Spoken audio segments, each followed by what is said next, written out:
So now we're ready to take a look at sections 8.2 and 8.3. These are the sections that tell you what to do when you have a triangle that isn't a right triangle. So the main thing you remember is that you may not use Pythagorean theorem, and you may not use any of the formulas from section 8.1, the SOHCAHTOA formulas, on a triangle that's not a right triangle. Okay, so if it doesn't have a right angle, you've basically got two cases. It's either going to be an acute triangle, where all of the angles are less than 90 degrees, or it's going to be a triangle where one of the angles is bigger than 90 degrees and then the other two babies are acute. And we have two different laws that we can use for these types of triangles. We have a law of sines and we have a law of cosines. So the first thing you've got to do to figure out which of the laws you're going to need is you have to identify exactly what they give you. So this is another one of those cases where they'll give you a couple of or three pieces of information and then they'll say solve the triangle. So that basically means find all the other missing parts. So the first thing you've got to do is you've got to look at what they give you and see kind of how things line up. So if you have a triangle and they give you one side and two of the angles, okay, so you could have a case that looks like case 1. Well, that's angle, side, angle, where the side that they give you happens to fall in between the two angles that they give you. That case is cool. You could end up with a case where they give you, again, the two angles and the side opposite one of the angles. Okay, so instead of the side falling in between the two angles like it does in case 1 over here, the second part of case 1 is where they give you an angle, and a side. Okay, so it's how they line up is a little bit different. Case 2 is where they give you two sides and an angle. And you got to look really carefully at how these line up. Look, here's an angle. You got the side that's adjacent to it, and you got the side that's across from it. Okay? Or if we read it backwards, side, side, angle, because that's a little bit more polite, but you can read it the other way so that you'll remember it. You will always recognize this case. This is the one where we're just not sure what's going to happen when we get into the middle of solving this. We might have no triangles. We might have one triangle. We might have two triangles. The conditions that they give you can cause all sorts of kind of weird things to happen. Okay? Case 3, they give you two sides and the angle in between them. That one's cool. So you've got the side, you got the baby angle, and then you got the next side. So the two sides are the legs of the angle that you're given. Or maybe they'll just go ahead and give you all the sides and none of the angles. Okay, that one's cool. Okay. So the ones in case 1, where they give you two angles and a side, and they line up like this in case 1, those are cool. Law of sines works beautifully for those. These last two, where they give you the two sides and maybe the angle in between them, or they give you all sides, those are the ones that are law of cosines. This case 2 is a law of sines problem, but again, remember, this is the one that can be kind of weird. All right, so that's the one we'll save. We'll do some examples of the others first. So here are the two laws that you need to memorize, law of sines and law of cosines. For law of sines, notice that we're being really careful whenever we draw a triangle. We're just going to make sure everything kind of corresponds. I just tend to always kind of draw it A, B, C. So if I use capital letters for my angles, then I'm going to use baby letters for the sides opposite them. So the side opposite angle A, I'd call baby A. The side opposite angle B would be little b, and the side opposite angle C would be little c. So that's how this all matches up for this section. And so see how you've got the sine of angle A over side A equals the sine of angle B, over sine B, or the sine of angle C over side C. You only need 2 of those ratios. You don't have to have all 3 of them. You'll have, most likely they'll give you, say, angle A and the side opposite, and then they might give you angle B. Or they might give you the length of B. Okay? Or maybe they don't give you anything at B at all. Maybe they give you the stuff about C. But the thing is, you'll have 3 pieces that make up 2 of these ratios. Okay? And I'll show you some examples. For law of cosines, this is another one of these cases where it looks like 3 different formulas, but they all have such an easy pattern to follow. Pythagorean theorem, right? A squared plus b squared equals c squared. Well, look what's sitting right here. C squared equals a squared plus b squared. Then, because this is not a right triangle, we have this piece tacked on here. Minus 2 times AB, and then the cosine of the angle that's opposite the side that was over by itself on the left-hand side of the equation. Okay, so see, if I go down to this next, if I go down to the second one, if I have little side b on the left, I'm going to end up back here at the end taking the cosine of angle b. If I have little side a on the left, on the very end down here, I'm going to end up taking the cosine of angle a. Then you've got the square of the other two angles added together minus 2 times each of those angles multiplied together. So it's just sort of a pattern that you get used to. All right, so here's an example. Solve the triangle. Now, this is one that the book drew for us, so we have to kind of look at how they've got it lined up. So they labeled angle C, so this is going to be little side C.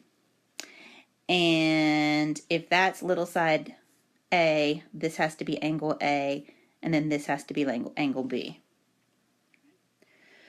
So look real carefully at what you've got. They gave you two angles. They gave you the 40 degrees and the 45 degrees. And then they gave you this piece, this side in the middle. Okay, so this is one of those angle, side, angle triangles. Okay. So now I'm just going to make a little table up here at the top. I need all of my angles. And I need all of my sides when they say solve the triangle. So they told me that C is 4, angle B is 40 degrees, angle A is 45 degrees. And we need all the rest of the pieces. Okay. Easiest one to find is, of course, angle C, because all the angles in a triangle have to add up to 180 degrees. So real quick, 180 minus 45 minus 40, and you get that C has to be 95 degrees. Okay. So that one's done. Short and sweet. All right, now to get the little a and the little b, the length of those sides, look at your triangle, and you've got, I'm going to change colors real quick. You've got this side, and you've got this angle opposite it, because we just found that to be the 95. So that's going to be one of the ratios that you have to use. Okay, so I'm going to say the sine of angle C over baby C. And then I can go after whichever one of the others. I'm just going to go ahead and go after the B. Okay, why not? So let's see. They would have sine of B over little b. So then you fill in what you know. All right, so we're doing the sine of 95 degrees over 4. Okay, those are the things I had circled. Equals, all right, we need baby B. We've got the sine of 40 degrees would be the top there. And then we're solving for little b. So, two things to keep in mind. Make sure your calculator is set in degrees. And be careful with your rounding. What you'll find, especially when you're entering answers into My Math Lab, it might say, hey, round your answer to 1 decimal place. And we might be like doing this as our very first calculation. The thing is, as we get ready to go into our next calculation, if we use this answer that we find for little baby b, we need to have it taken out to a few more decimal places. So what I always tend to do when I work these problems is I keep it out to like 3 or 4 decimal places for every single one of my answers as I'm doing the calculations. And that is completely separate from when I get ready to type it in the computer and it says, hey, round it to this decimal place. That's great for typing it in as the answer, but I don't use that as a part of my calculations. Okay. All right, so let's see. We got to cross multiply, right? So I'm going to come up here. And so I'm going to have b times sine of 95 degrees equals 4 times sine of 40. I'm going to go off my page. Oops. And then I'm going to divide both sides by sine of 95. And I'm going to get B equals sine of 40 degrees, 4 times sine of 40 degrees over sine of 95 degrees. And then you're going to put that in the calculator. I would suggest that you practice putting that in parentheses and doing it all in one step so that you don't have as many places to make a mistake. Okay, and you should get that B, let's see, 2.5, let me check that real quick. Let's see. So 4 times sine 40 divided by sine 95. So 2.58097. Okay. Cool thing about the law of sines is I can get away with finding the little piece that's missing now is side A, and I don't have to use this answer to find it. I can go back and use side C. All right, but anyway, so up here, suppose it said round to 2 decimal places. So I'd type in my little answer blank 2.58. But in my work, I've got 2.58.097. All right, now we need A, and I'm out of space. I'm going to erase. Okay.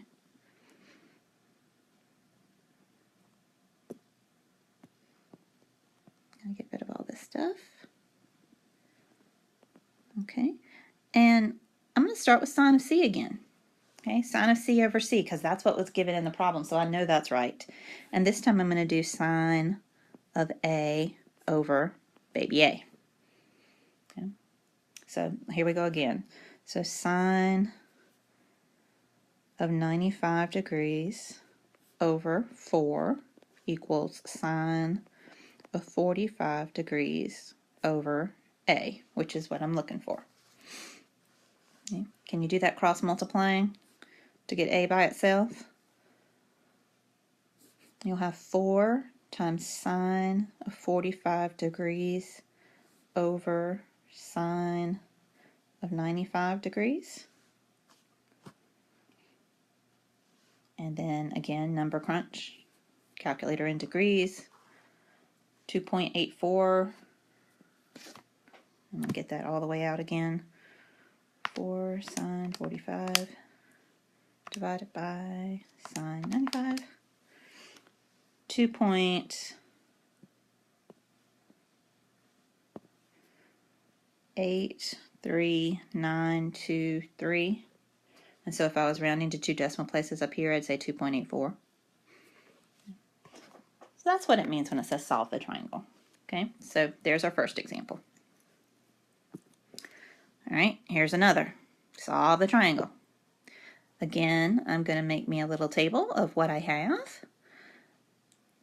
Angles and sides. Let's see. I don't have either of the A's. This 45 is opposite little b, so this is going to have to be B, and that makes this one C, and that's little c. So that the little c is 5. Angle C is 95. Angle B is 45. Okay. I don't have little a, I don't have little b, and I don't have angle A. Okay. But again, I can get angle A really quickly because I know they've got to add up to 180 degrees. So 180 degrees minus 95 degrees minus 45 degrees is 40 degrees. Okay, so that's how I get that answer. And then I want to look and see what they gave me. They gave me this angle, and this side. So angle, angle, side. Okay, 2 angles, one after the other, and then the side across from one of them. Angle, angle, side. So again, law of sines is going to work beautifully because I've got this pair right here. I can again do sine of C, so sine of 95 degrees over 5. And then, oh, this time we're going to have to go after B because I can't do anything with the A's because I don't have either the angle or the side. So this time I'm going to have to go after sine of b, which is 45 degrees, over little b. So I'm going to have to do that this time. Again with the cross multiplying, I get b equals 5 sine 45 degrees over sine 95 degrees. And let's check that.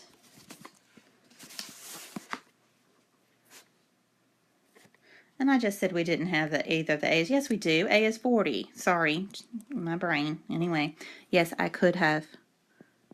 It's just exactly like the other one. Anyway, sorry, I saw that just about the time I got ready to do this calculation. But anyway, we could have done either one of them. I just did the B first. It'll be okay. 5 sine 45 divided by sine 95, 3.549.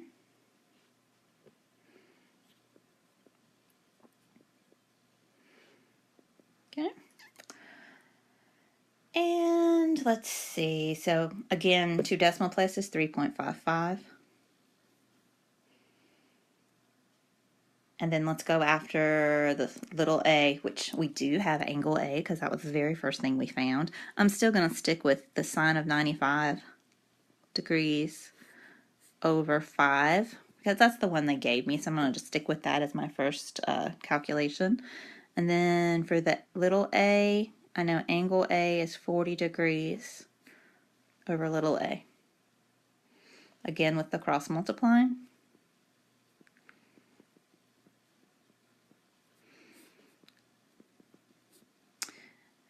And let's see, 5 sine 40 degrees divided by sine 95 degrees, 3.262, which if we're going to round it to 3.2262.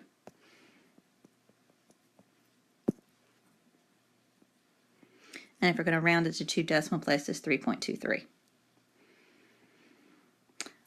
Again, as I'm doing my calculations, I'm just going ahead and writing things out several decimal places because you know how tedious my math lab is when you want to put answers in. So go ahead and write it out to several decimal places so that you can be sure you've got the most accurate answer for what they want when you do the entries in the computer. All right, let's take a look at this one. Now this time they didn't draw us a triangle, so we got to draw it ourselves. Makes absolutely no difference how you draw it. I just sort of get in the habit where I make this A and this B and this C, but you can do it however you want. Here they tell us A is 70, they tell us B is 60, and they say the little side C is 4.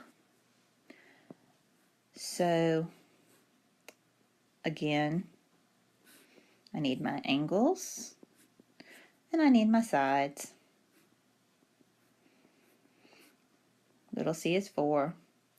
Angle A is 70 degrees. Angle B is 60 degrees.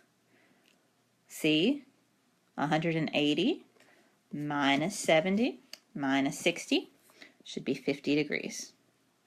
I'm going to write it over here this time so I won't forget I have it. Okay? So I still need little b and I need little a. And now I'm realizing that every example I've done, the ones that have been labeled angle C and C are the ones that they've been given. Don't make the mistake of thinking that that's the way it always is. It just happened in these examples. We can call them whatever we want. But again, for this one, notice how we've got angle C and we've got the side opposite C. And if we wanted to say what we actually call this triangle, they gave us this angle. They gave us the side in between with the next angle. So this is another of the angle side angle. Okay. All right, so we'll switch things up. Let's go for A this time, just so we're not doing it exactly the same way. Still got sine of 50 over 4, because that's the ratio that they gave me. That's all nice and pretty. And then if I want to go after A, sine of 70 over little a.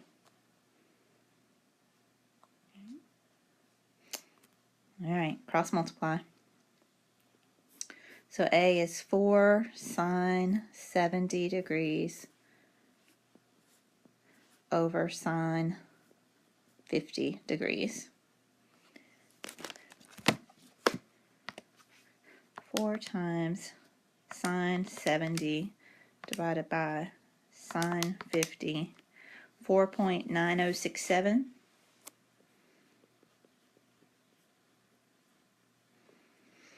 And again, up here I would put 4.91. And then I need little b.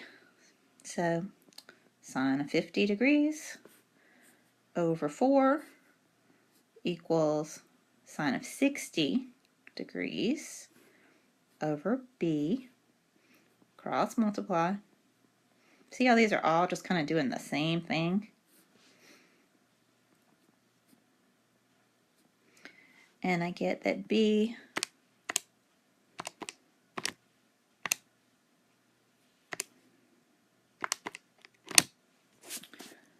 4.522. 0.6. So, yeah, and if I'm going to round up here, it'd be 4.52.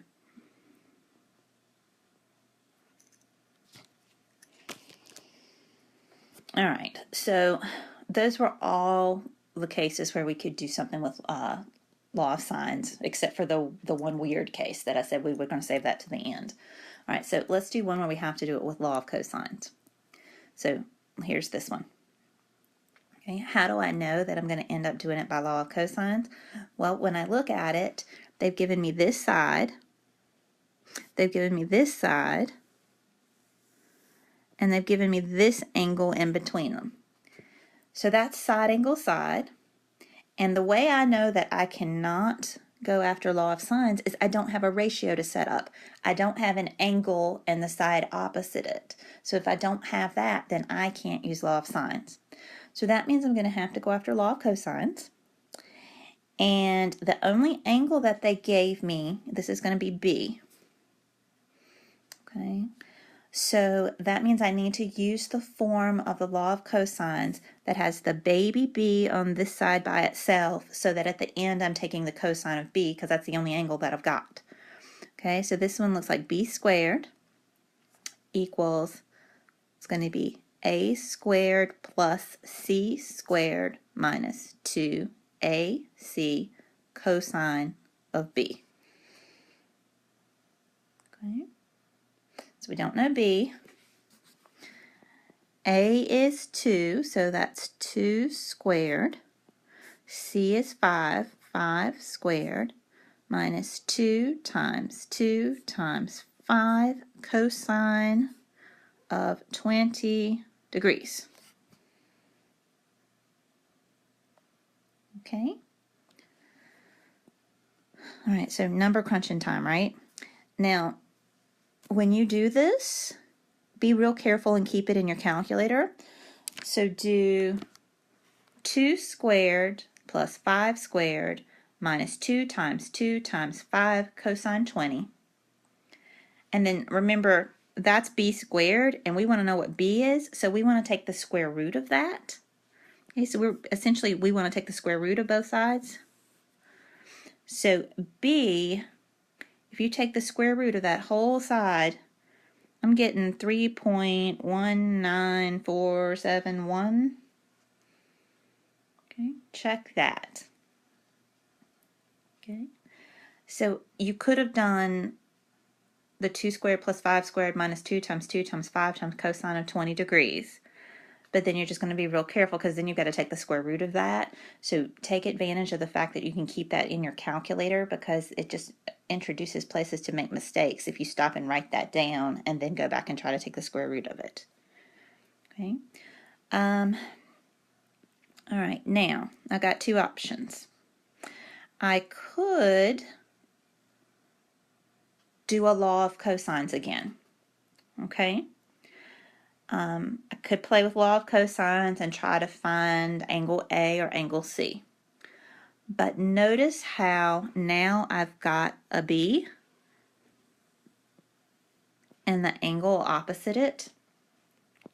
So it's much quicker to now jump to law of sines, because now I could do, I've got my sine of 20 degrees over b, and I'm going to keep it as 3.19471. And then I can go after whichever one I want to. Let's do sine of a.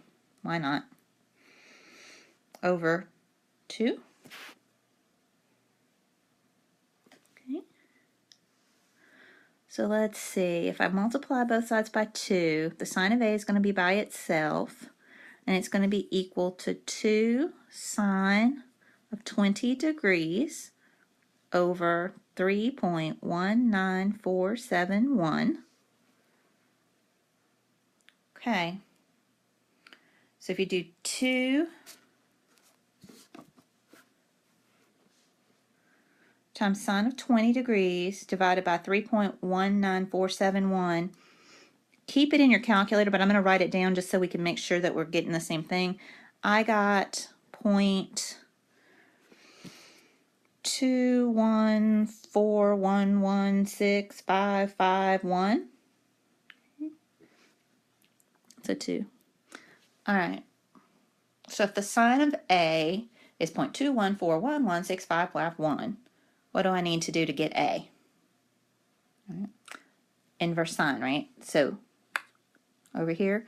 So the inverse sine of my answer, so the inverse sine of that crazy 214116551 is what A is, and I'm getting 12.3637, which if I wanted to round it to 2 decimal places, 12.36.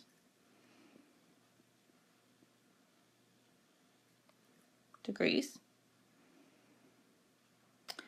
And then, let's see what's left. I didn't make my table this time. I didn't have enough space, but all that's left is C. Again, I could go after it with law of cosines. I could go after it with law of sines, but I also know that the angles in a triangle have to add up to 180. So I can do 180 minus 20 minus 12.36 and get, what, 147.64 degrees for angle C.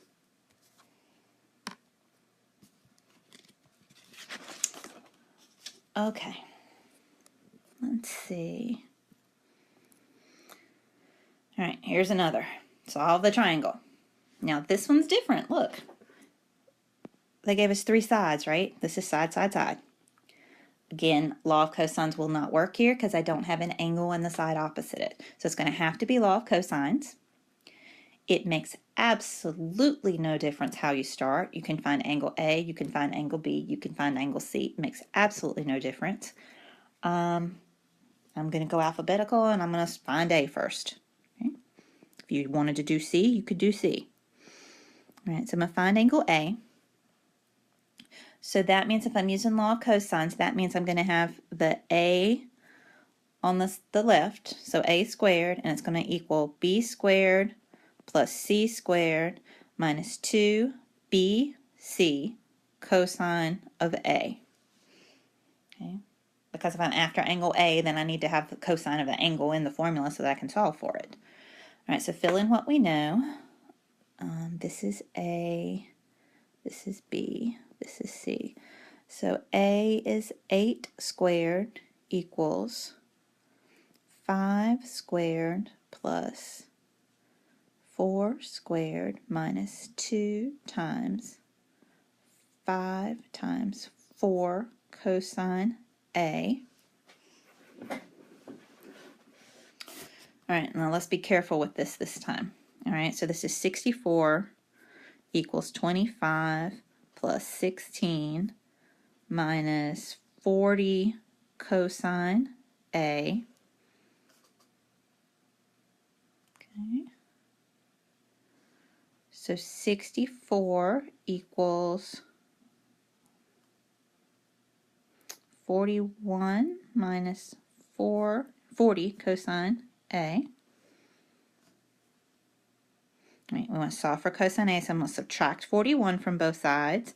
And that should be 23 equals negative 40 cosine of A. Then I'm going to divide both sides by negative 40 so that I can get the cosine A by itself.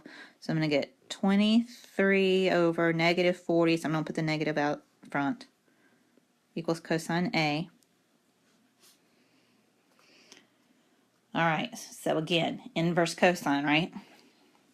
So inverse cosine of negative 23 over 40 should give me that A is 125.0996. Okay, so up here, well, I guess for this one, let's do it to the 10th place. Let's make our lives easy. Again, remembering that anything that's graded, you're going to be told. You're not going to be guessing what to round it to. They'll tell you how to round it. Okay, so now I've got one angle. I can continue with law of cosines to find B and C, but again, law of cosines is long.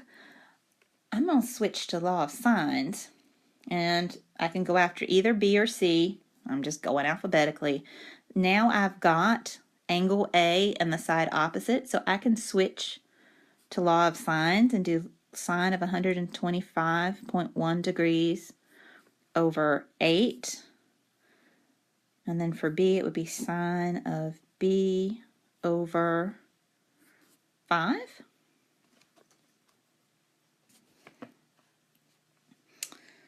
So sine of B is 5 sine of 125.1 degrees over 8. And again, we're going to be careful. We're going to number crunch. The 5 sine 125.1 degrees over 8. We're going to keep that in the calculator just for making sure we're getting the same answer.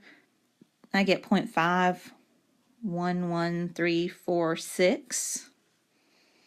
And then we want to know what B is, so we're going to do the inverse sine of that answer. And if you do the inverse sine of that answer, you should get 30.7535 degrees.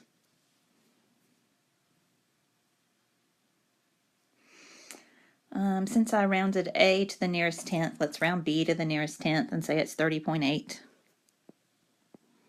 degrees. So the only thing that's still missing is angle C. Again, I could use law of cosines. I could use law of sines, but it is so much quicker to say, hey, I know that the angles in a triangle have to add up to 180 degrees. So I can say 180 minus 125.1 minus 30.8, and I get 24.1 degrees. Okay. So those are sort of the basic ones where everything works out. You just have to pick the formula and you kind of crunch numbers. All right, so now look at this one. So determine whether the given information results in one triangle, two triangles, or no triangles. Solve any triangles that result. That's sort of a dead giveaway that it's going to be that weird case. So let's sketch it.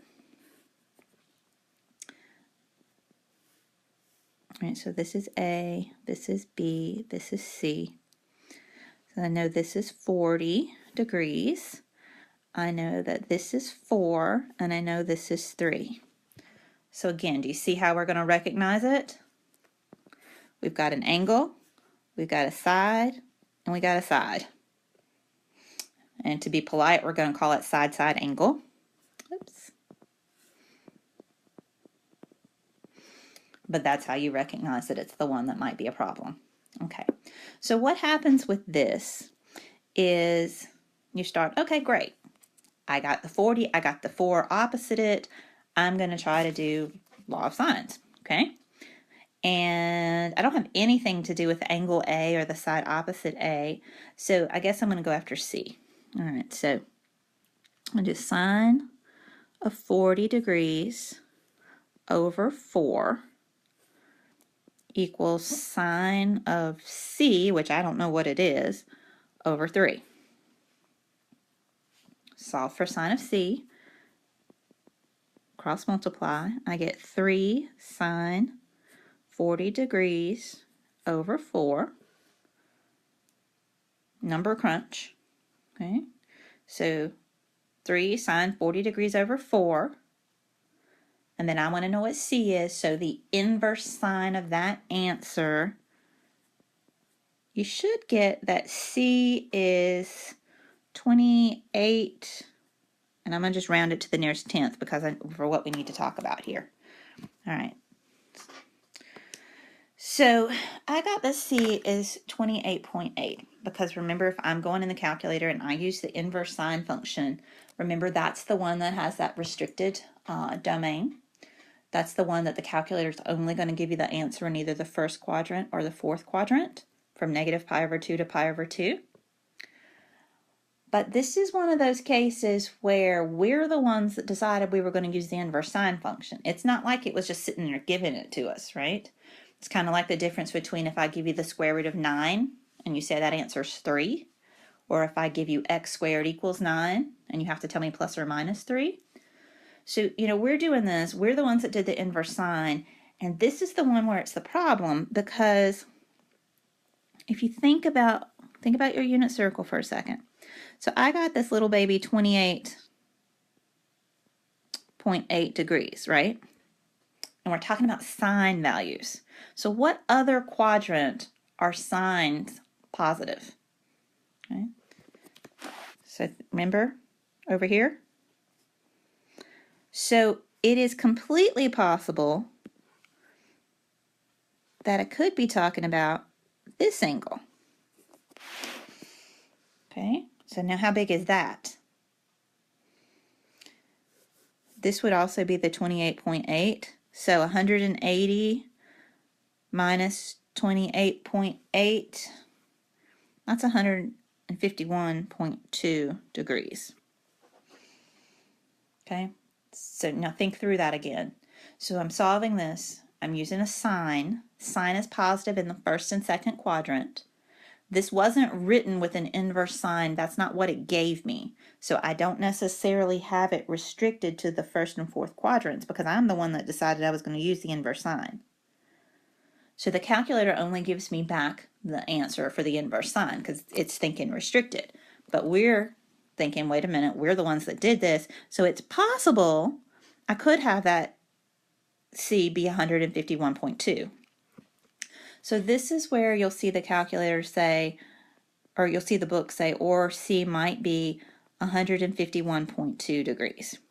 So in this case, you'd go up to the top, you'd have your one triangle, and you'd label this 28.8. And then you would redraw another triangle. Okay, and so this one would be, everything would be the same, A, B, C. This is 40, this is 3, this is 4. And then this one would be the 151.2. Okay, so that's where it says, the two triangles. Okay, now the little top one with the 28.8, that one's cool. But you should be seeing a problem with the second one I drew. Do you see how 40 and 151.2 already is more than 180 degrees?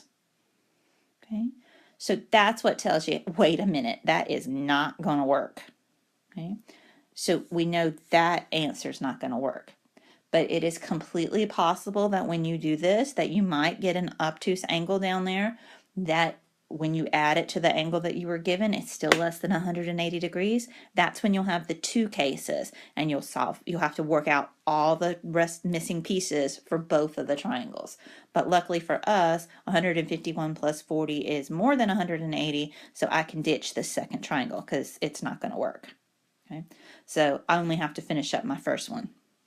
So let's see. So now I've got angle B, I've got angle C. What do I want to do now? I need little baby A, and I need angle A.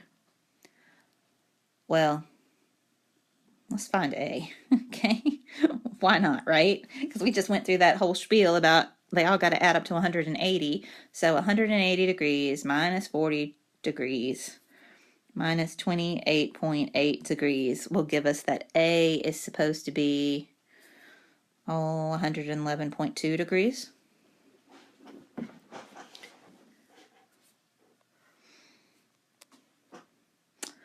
All right, and so then I need little a. Could do law of cosines. I'm going law of sines. Okay, I'm going to use sine of 40 over 4. Okay, so the sine of b over little b. And then the sine of a is, well, it's going off my page, sorry. Hold on.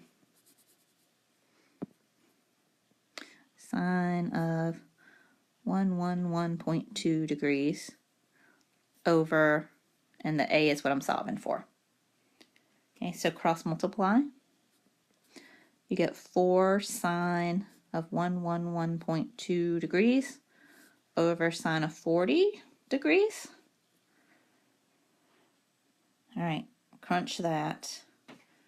I got 5.8 for A.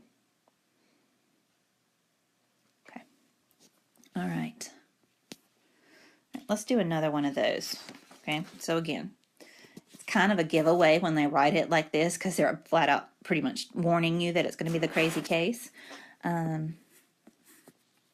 right, so draw my triangle.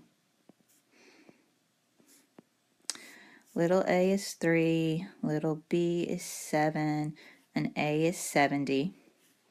Again, paying attention to the fact that I've got an angle, the side attached to it, and the side opposite it.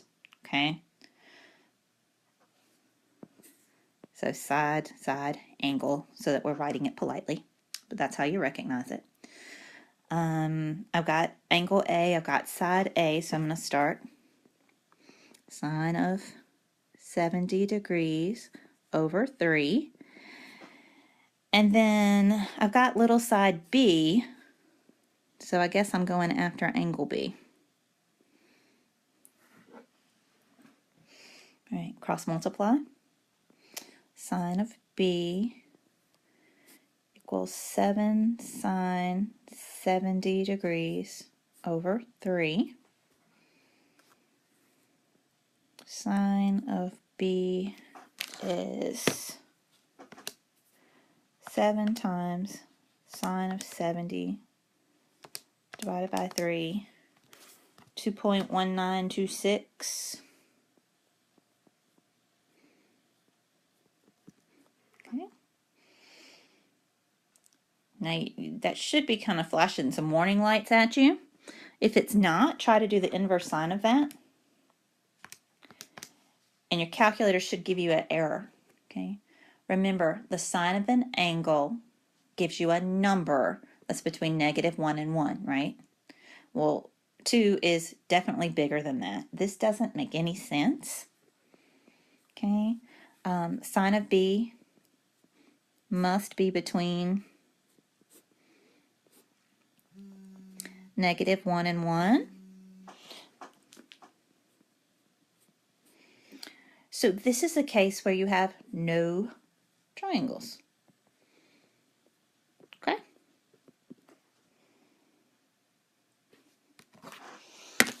All right, let's see. I think I've got one more. This video is getting long.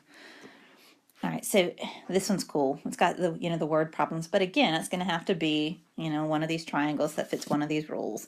So we got to figure. So to figure out the length of the span of the proposed ski lift from P to Q, so here's P, here's Q. I guess we want to know this. The guy walks off and, well, let's see, he measures angle DPQ to be 25 degrees. So that one right there is 25 degrees. Then he walks here 1,000 feet and measures this little baby angle and says it's 15 degrees. and wants you to find x. Okay. So right this minute, so we're looking at the blue triangle. We got 15 degrees opposite the x, but we don't have the other angles, we don't have the other sides. So something's got to be sitting there. Do you see how right here, P and 25 degrees have to add up to 180 because they make a straight line. So P has to be whatever 180 minus 25 is. Okay, so 155 degrees. So that does at least get us another angle into the blue triangle. And so now we've got P, we've got R, and we've got the 1,000 in between them. So we've got a side angle side. So we're like, we got this. Okay. What else you want to do? I got P, so I could go after this side here, but that's not what they asked me for. They asked me for X.